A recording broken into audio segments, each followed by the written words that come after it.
अस्सलाम वालेकुम दोस्तों, मैं अली खरल और मेरे नाल जाफर भाई चंद शेरां दी हाज़री है। और तुहाडे नाल गुजारिश है कि अगर तुसी साडी वीडियो फेसबुक पेज ते वेंदे पियो तो पेज नूं फॉलो करो, और अगर यूट्यूब चैनल ते वेख रहे हो तो चैनल नूं सबसक्राइब ज़रूर करना है। जाफर भाई बेलियां ते शेर के जिन्ना ओए दे बदले जी जी करनी, जदा संगतां सौड़ियां हासे, वाह जेड़े गरज तू मिठियां जानदे रहे भावें करदे कौड़ियां हासे, वाह ते जिन्ना बेइतबारियां सजणा दी मंजिल दियां पौड़ियां हासे, वो नातिक टुरन दा वल दस दिन जिन्ना कान कथौड़ियां हासे। वाह जी जाफर। कि सारी उम्र सजाद करेंदे रहे सजना दियां बस इमदादां, वाह। कि सारी उम्र सजाद करेंदे रहे सजना दियां बस इमदादां, ओदे मुखलस लगदे यार अब सही रिंगा सईदियां विच फरियादां। वाह। ते घत असां भी सकदे हासे बंगले, ओ ये जो दिल दियां नान मुरादां, वाह। ओ शै इक ही बनदी आ जिंदगी विच, या सजन ते या जायदादां।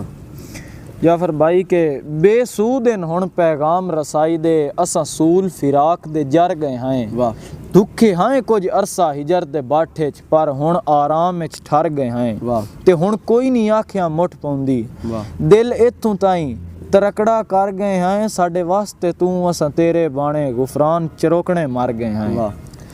दोस्तों साडी वीडियो चंगी लगी होवे साडे चैनल नूं सबसक्राइब करना है, पेज नूं फॉलो करना है।